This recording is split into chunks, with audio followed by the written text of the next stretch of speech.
का हमने ज्ञानता बस भटक गए। हमें तो प्रेम का प्रतीक ये बताना चाहिए ना। वही बात जो आप कह रहे हैं कि ऐसे कार्य किए जाएं कि जिन कार्यों के माध्यम से हमारे और जनता का कल्याण हो। किसी को रोटी मिले वो काम आप कर दो, किसी को कपड़ा मिले वो काम आप कर दो, किसी का बच्चा पढ़ ले वो काम आप कर दो, किसी के बीमार के इलाज हो जाए वो काम आप कर दो। वो काम महत्वपूर्ण है कि दिन भर 24 घंटा लेकर के आप जो बोलो नहीं, सब 24 घंटा मेडिटेशन कोई करेगा? मेडिटेशन उसका पेट भर जाएगा? नहीं भरेगा। मेडिटेशन जरूरी है। कितना जरूरी है मेडिटेशन? जैसे गाड़ी में ब्रेक, कितनी भी अच्छी गाड़ी हो, एक्सीलेटर बहुत अच्छा है, लेकिन अगर उसका ब्रेक गड़बड़ है तो आप गाड़ी नहीं चलाओगे, किसी कीमत पर एक्सीडेंट हो जाएगा। नहीं, आपके अंदर करेज नहीं आएगा, विल पावर नहीं आएगा। लेकिन अगर ब्रेक ठीक है तो आपका विल पावर बढ़ेगा, आप उस गाड़ी को चलाओगे। सबसे इंपॉर्टेंट पार्ट गाड़ी का ब्रेक है। ऐसे ही मनुष्य के लिए मेडिटेशन की जरूरत है, विचारों के धारा को रोकने के लिए। जो आपके अंदर विचार प्रवाह होता है, उस विचार प्रवाह को संतुलित करने के लिए मेडिटेशन की जरूरत है, नहीं ब्रेक की जरूरत है। वो आप इसलिए मेडिटेशन करो। गुरु महाराज ने कहा दिन में 24 घंटे में 2 घंटा निकाल करके आप अपनी आत्मकल्याण का मतलब वही मेडिटेशन, ध्यान करो, भजन करो, सिमरन करो। बाकी उन्होंने कहा बाकी आप अपना काम करो, दुकान दफ्तर का काम करो, बाल बच्चों की सेवा करो, आवागवा का सत्कार करो, जो करना है सो करो, सो खाओ पियो मस्त रहो। 2 घंटा अपने आत्मकल्याण के आप निकाल लो, तब होगा। अब सिर्फ आप 21 पाठ पढ़ाओगे तो नहीं होगा ना। दुनिया का घर गृहस्थी का काम, संसार का काम कैसे चलेगा? सारे लोग अगर झोला लेकर के मांगने लगेंगे तो देने वाला कौन होगा? ठीक बोल रहे हैं। तो इसका जो चौथा लक्ष्य है, अब उसके ऊपर बात करेंगे, वो है अपराध मुक्त भारत। और ये अपराध मुक्त भारत समृद्धि का रास्ता भी होगा। मतलब आप अपराध मुक्त हो जाएंगे और समृद्धि आपके ऊपर समृद्धि की वर्षा होगी, ऐसा भारत होगा ये। और इसकी 5 जो है सर्टेनिटी है। पहली सर्टेनिटी ये है कि बिना थाने जाए आपकी FIR दर्ज होगी, वो भी नए कानूनों के तहत। अभी जब तक नए कानून नहीं बदलते, जब तक इन्हीं कानूनों के तहत हो जाएगी। और बाद में कानून बदल जाएंगे तो आपको अपनी रिपोर्ट लिखाने के लिए थाना नहीं जाना होगा, पुलिस भी नहीं आएगी। एक आम ट्रेंड व्यक्ति एक छोटे से ऐप के साथ पहुंचेगा और आपकी FIR दर्ज करेगा। और वो FIR आज की तुलना में हजारों गुना ज्यादा पारदर्शी होगी। अब यदि मान लो जो उसमें सिस्टम अपलोडेड है वो आपकी बोली को नहीं समझ पाता है, तो उसके अंदर इतनी ताकत है कि जो उस बोली के एक्सपर्ट हैं उसको रियल टाइम बेसिस पे वो वहां पे खड़ा कर देगा। जैसे कि आप देखते हैं ना कि 2 कॉन्फ्रेंस चल रही है, तो वो व्यक्ति भी अपनी जगह पे रहेगा, वहीं से वहां पहुंच जाएगा वो, और वो आपकी बात सुनेगा और उसको जो है उस भाषा में कहेगा जो कि आम आदमी को समझ में आ रही है, राइट। फिर इसके बाद यदि एज्यूम करिए कि वैसे तो उसके अंदर ताकत पैदा की गई है कि वो धाराएं खुद लगा देगा, राइट, लेकिन एक वकील को भी उसमें इन्वॉल्व किया है, जो कि सभी को पैसा बांटना है ना, नहीं तो वकील बेरोजगार हो जाएंगे। तो वकील आएगा, उस वकील को जो है ना वो, अब वकील उसमें 2 काम कर रहा है। एक तो वो प्रोसेस ऑफ FIR का विटनेस हो रहा है कि हमारे सामने FIR हुई, राइट, और ये कहा गया, और फिर वो ये बता रहा है कि साहब इसमें ये धाराएं लगेंगी, राइट। इसको लगने के बाद वो फिर कॉम्पिटेंट अथॉरिटी के पास पहुंचेगा, थानेदार के पास। यदि थानेदार ने, यदि उसे कुछ क्वेश्चन पूछना है तो पूछ ले, additional question immediately real time basis पे फरियादी भी वहां आ जाएगा, और कुछ एडिशनल बात पूछना है तो पूछ लीजिए, वो भी आप थाने नहीं पहुंचेगा। आपने FIR दर्ज नहीं की तो आज के नियम में भी व्यवस्था है कि 154(3) में वो इसको SP के पास ले जाएगा। वो कहेगा कि भाई साहब आपके थानेदार की 154(1) CRPC के तहत ये विधिक जिम्मेवारी है, आपके थाना प्रभारी ने विधिक जिम्मेवारी का पालन नहीं किया है। 154(3) में SP महोदय ये आपकी जिम्मेवारी भी है, और 154(3) में आपको इतना असीमित अधिकार दे दिया है जो आपके DG के पास अवेलेबल नहीं है। उसमें जो है, उसमें ये अधिकार है कि SP चाहे तो खुद विवेचना कर ले, मतलब खुद रजिस्टर कर ले, खुद विवेचना कर ले, पहला अधिकार ये दिया। दूसरा अधिकार दिया कि भाई SP तो बहुत बड़ा मतलब होता है, वो किसकी विवेचना करेगा। तो उसने कहा कि आप अपने किसी भी कनिष्ठ व्यक्ति को, उसकी रैंक नहीं दी, क्या कहा, any of the subordinate officer, मतलब उसने एसपी के पास पूरा अधिकार छोड़ दिया कि तुम जिसको चाहो उसको दे दो। अब अज्यूम करिए कि एक एसपी हवलदार को चार्ज देता है, दे सकते। तो वो हवलदार जो है उस पर्टिकुलर केस के लिए उसे एसएचओ के सभी अधिकार प्राप्त हो जाएंगे। ये 154(3) में लिखा है। मतलब ये हवलदार जाएगा थाने में, जाके एफआईआर काटेगा और थाना प्रभारी के हस्ताक्षर खुद करेगा। वो विवेचना काटेगा और थाना प्रभारी के हस्ताक्षर खुद करेगा। चालान काटेगा और थाना प्रभारी के हस्ताक्षर खुद करेगा। इतनी पावरफुल व्यवस्था आज के कानून में भी है, लेकिन उसका पालन नहीं हो रहा है।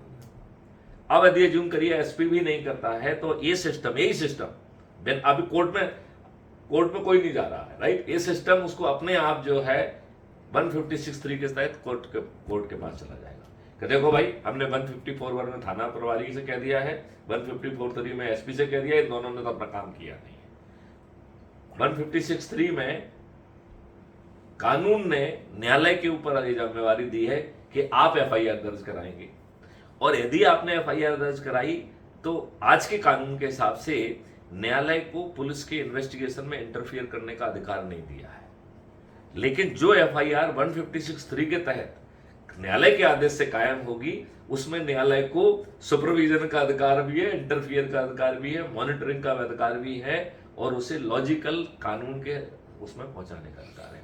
अब अज्यूम करिए कि न्यायालय ने भी आपको नहीं दिया, तो इसी में एक सेक्शन 482 है सीआरपीसी में, जो कहता है कि हाई कोर्ट की जिम्मेवारी है। तो यही सिस्टम, फरियादी ने तो एक बार अपनी बात कह दी, अब फरियादी कहीं नहीं भटक रहा है, सिस्टम ले जा रहा है उसको।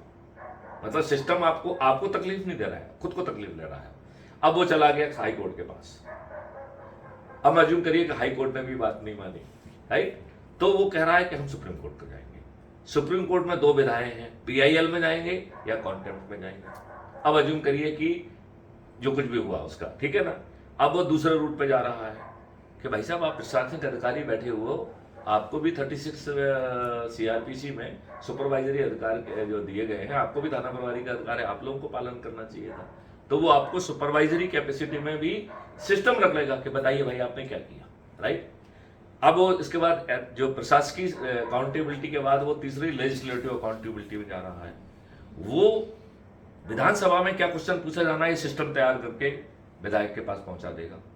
अब विधायक वो प्रूफ के साथ यदि लहराएगा कि माननीय गृह मंत्री जी, माननीय मुख्यमंत्री जी, बताइए आपने थाना प्रभारी ने काम नहीं किया, इसे आप सस्पेंड करेंगे, एसपी के विरुद्ध क्या कार्रवाई करेंगे, डीजी के विरुद्ध क्या कार्रवाई करेंगे, तो सिस्टम हिलेगा कि नहीं हिलेगा। अब अज्यूम करिए कि चलो सभी जो है ना चोर चोर मौसेरे भाई, क्योंकि आपको शायद नहीं मालूम है लेकिन मैं आपको बता दूं, ये क्या करते हैं, जो ज्यादा विधायक वो तेज होता है तो उसको बुलाते हैं बाहर, तो ये शांत हो जाओ, क्या चाहिए तुम्हें। तो ऐसे समझौते विधानसभा के बाहर बैठ के होते हैं, जिनके में गवाह है, राइट। तो वो उसका मुंह बंद कर देते हैं। अब अज्यूम करिए उसका मुंह बंद कर दिया, तो फिर मैथिली शरण गुप्त जो है उसका सिस्टम गवर्नर के पास जाएगा कि भाई साहब, संविधान ने ये व्यवस्था की है कि आपको हर महीने एक रिपोर्ट प्रेसिडेंट को भेजना है कि सरकार की व्यवस्था संविधान की व्यवस्था के अनुरूप चल रही है, जो कि नहीं चल रही है। देखिए, मैं आपको इतने 10,000 केस देता हूं जिनमें जो है संविधान की व्यवस्था का पालन नहीं किया गया। अब ये राज्य सरकार की संवैधानिक जिम्मेवारी है। शेड्यूल 7 में लिस्ट 2 में एंट्री नंबर 2 इज पुलिसिंग। तो पुलिसिंग जो है इनकी लाटसाबी नहीं है, राज्य सरकार की लाटसाबी नहीं है, ये संवैधानिक जिम्मेवारी है। तो वो पुट्ठा बना के कहेगा कि भाई साहब, इसको लिख के जो है ना प्रेसिडेंट को भेजो कि ये सरकार जो है ना संवैधान तरीके से नहीं चल रही है, इसे बंद कर दिया जाए आर्टिकल 356 के तहत। अब जो है प्रॉब्लम ये है कि वो गवर्नर महोदय भी जो है ना राजनीतिक है, वो तो बिल्कुल नहीं भेजेंगे। तो इसके बाद सिस्टम ने इसके आगे के लिए सोचा हुआ है कि वो पुथन्ना लेके जो है ना सुप्रीम कोर्ट के पास जाएगा कि भाई साहब, आपको मंडामस जारी करने का रिट में अधिकार दिया गया है, आप गवर्नर महोदय को आदेश दीजिए कि अपने विधिक पर कर्तव्य का पालन करें।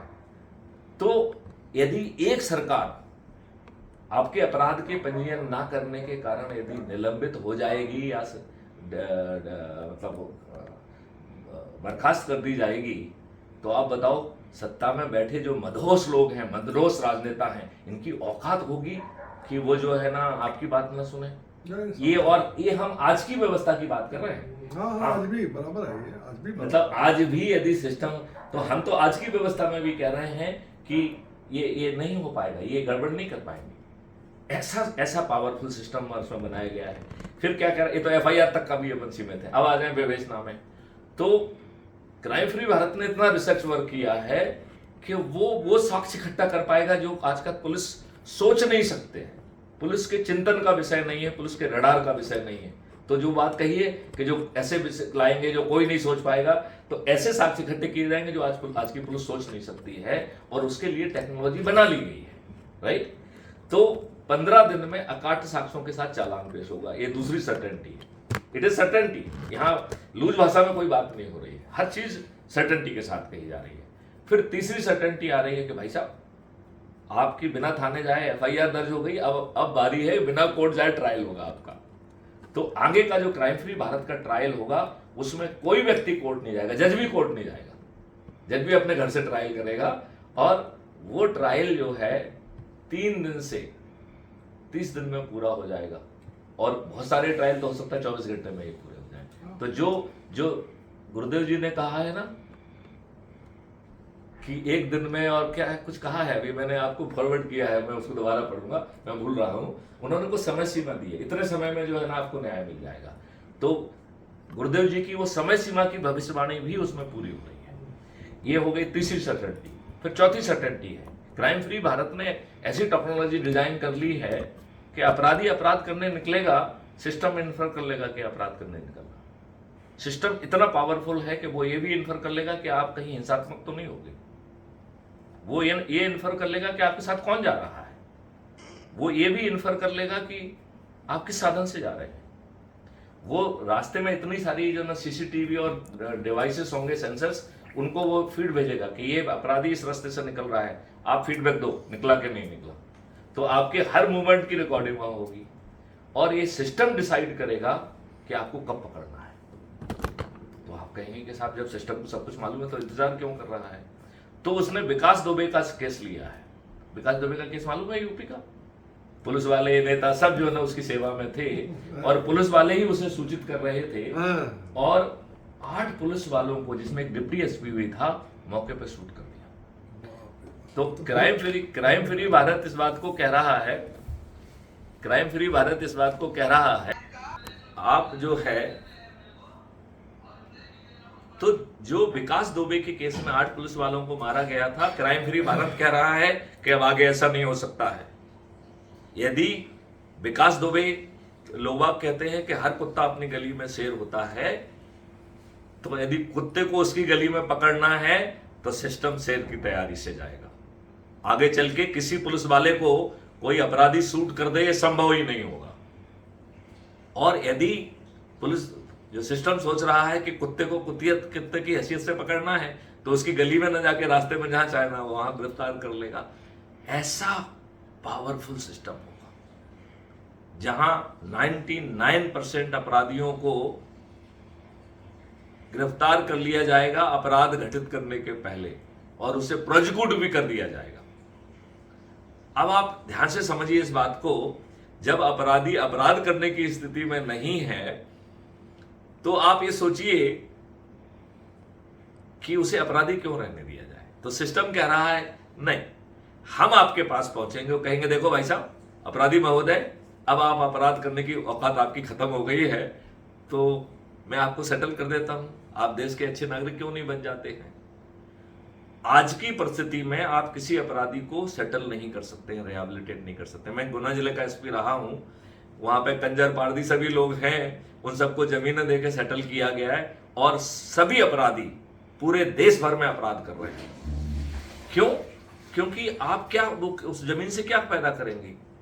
वो एक दिन में लाखों रुपए कमा रहे हैं, कौन सी जमीन देती है। और वो जो है ना, वो इतने बड़े अपराधी हैं कि जब आप उनके सामने समर्पित हो जाते हैं और जो वो चाह रहे हैं पूरा दे देते हैं, तभी वो कहते हैं ऐसे हम हराम का नहीं खाते हैं, हम तो आपकी कुटाई लगाएंगे, मेहनत का खाते हैं। तो वो आपसे पैसे भी ले रहे हैं और आपकी कुटाई भी लगा रहे हैं। इतने डिग्रेडेड अपराधी हैं। ऐसे अपराधी को जब अपराध करने का ऑप्शन नहीं रहेगा तो वो आसानी से रिहैबिलिटेट हो जाएगा। अब मैंने एक बात और कही थी कि इसमें धन की वर्षा होने वाली है, तो इसमें धन की वर्षा कैसे होगी। तो अमिताभ बच्चन कहते हैं कि साहब मैं करोड़पति बनाऊंगा। तो हमारा सिस्टम कहता है कि मैं तो आम पब्लिक को करोड़पति बना दूंगा। तो जो फरियादी है उसे 5,000 से लेके 1 करोड़ रुपए तक का जो है पैसा मिलेगा रिपोर्ट करने का। गवाह देने वाले को भी 5,000 से लेके 1 करोड़ मिलेगा। मतलब हर केस में अलग अलग तरीके का होगा, लेकिन कुछ केसेस में 1 करोड़ भी मिलेगा। वकीलों को भी इसी तरीके से मिलेगा, ऐसे ही मजिस्ट्रेट्स को मिलेगा, ऐसे ही पुलिस वालों को मिलेगा। क्यों? क्योंकि हर किसी को समृद्ध बनाना है। और पैसा कहां से आएगा आप पूछेंगे, तो ये पैसा आएगा क्योंकि कानून को बदल दिया जाएगा। कानून के 2 भाग होंगे, एक होगा कॉर्पोरल पनिशमेंट मतलब बॉडी में सजा वगैरह, और दूसरा पनिशमेंट होगा फाइनेंशियल पनिशमेंट। ये फाइनेंशियल पनिशमेंट मजिस्ट्रेट नहीं देगा, ये कैलकुलेटेड पनिशमेंट होगा। मतलब जितना हम पैसा बांटेंगे उसमें 2 का मल्टीप्लिकेशन करके उस अपराधी से वसूल होगा। अब बताओ कितनी धन की वर्षा होगी इसमें? सरकार के पास कितना धन आ गया, आम जनता के पास कितना धन बट गया। इस सिस्टम में इतने पैसे की वर्षा होगी कि जो आज भारत सरकार कमा पा रही है उससे 10 गुना ज्यादा पैसा इससे आ जाएगा।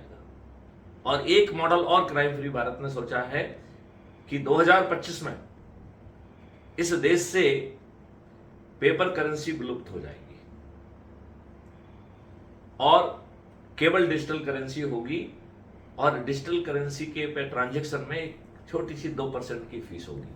उस 2% की फीस से धन की वर्षा जो होगी वो आज जो सरकार सभी साधनों से कमा पा रही है उससे 10 गुना पैसा आएगा।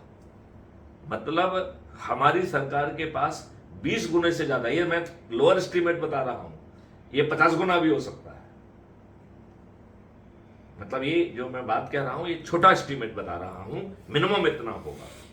अब आप ये बताइए आपके पास 20 गुना ज्यादा पैसा है तो आप टैक्स क्यों लेंगे?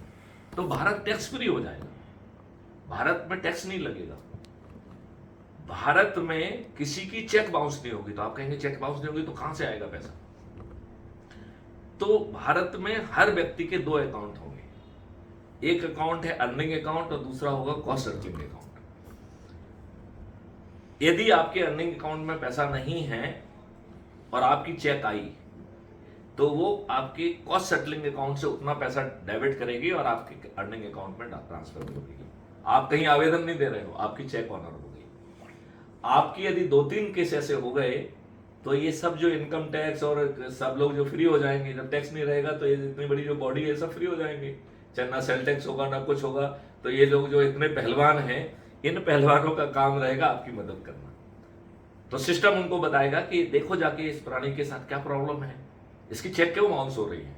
मतलब बाउंस तो होगी नहीं, मतलब इसके अर्निंग अकाउंट में पैसा क्यों नहीं है। तो ये बॉडी उसके पास पहुंचेगी, किसके पास?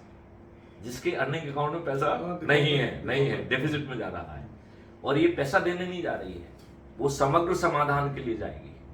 समग्र समाधान का मतलब ये है कि आपका कॉन्सेप्ट ठीक है कि नहीं है। यदि आपका कॉन्सेप्ट ठीक नहीं तो कॉन्सेप्ट ठीक करेगी आपके बिजनेस का।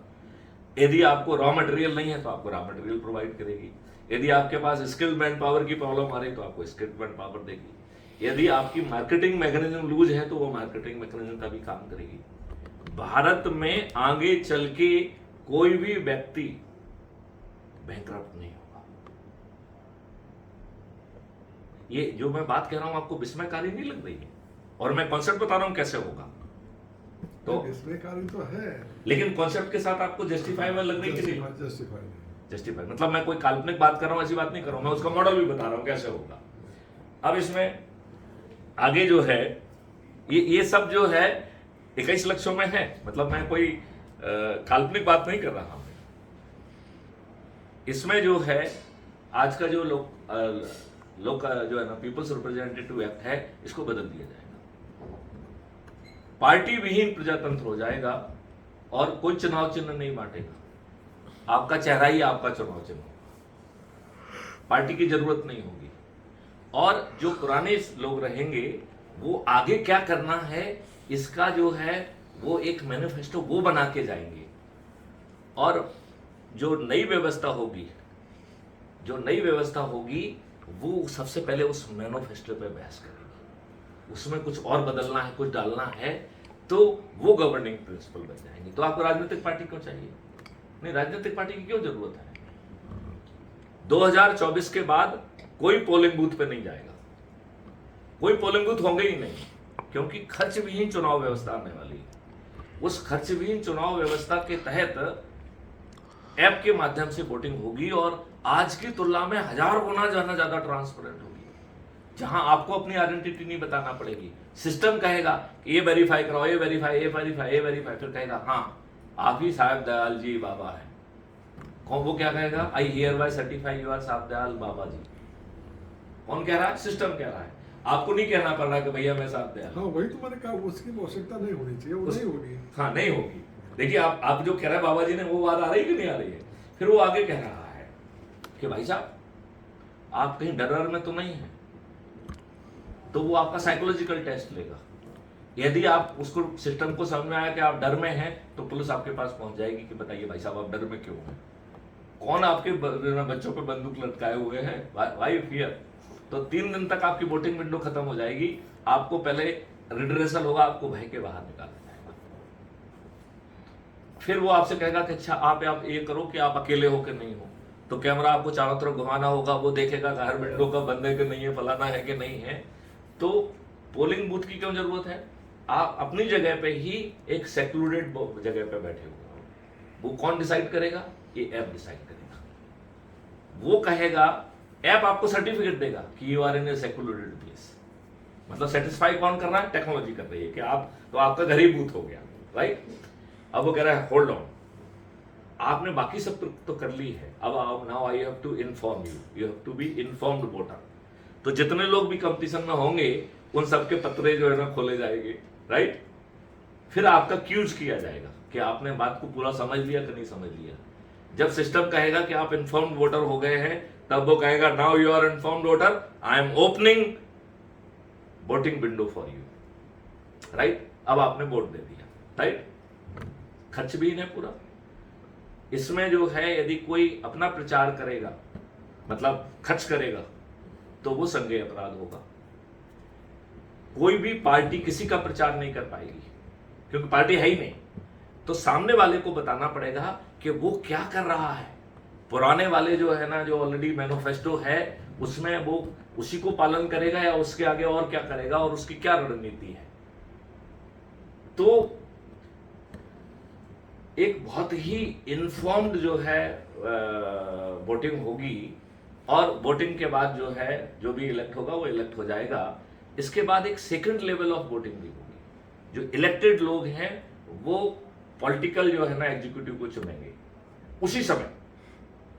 नेक्स्ट लेवल प्रक्रिया यही होगी कि जो कहेगा कि मैं होम मिनिस्टर बनना चाहता हूं, उसे आगे आके डिबेट देना है, ग्रिल होगी उसकी, और पब्लिक को वो सब ग्रिलिंग जो है ना, मतलब जो विधायक हैं उनको सब वो ग्रिलिंग पहुंचेगी, और उसके आधार पर अपने घर पे बैठ के वो जो है ना, विधानसभा हॉल में कोई वोटिंग नहीं होने वाली है।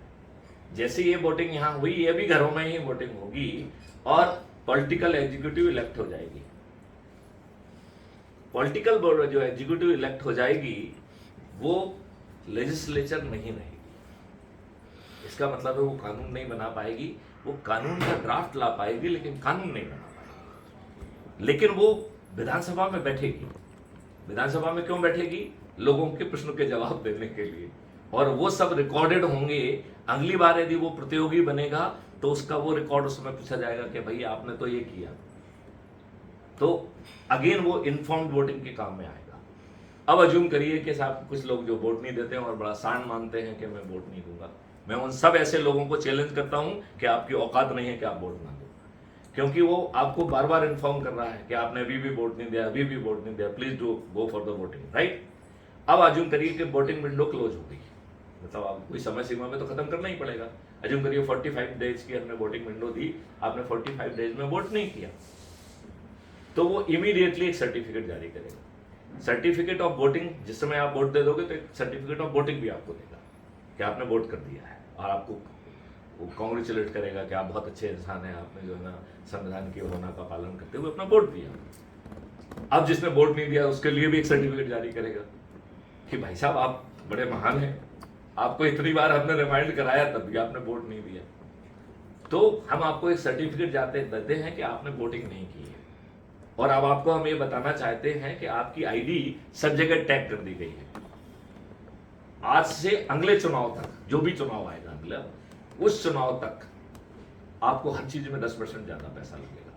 तो आप एयर से जाओगे तो 10% किराया ज्यादा, बस से जाओगे तो 10% किराया ज्यादा, होटल में ठहरोगे तो, सब्जी खरीदोगे तो 10% ज्यादा, हॉस्पिटल में इलाज कराने जाओगे तो 10% पैसे।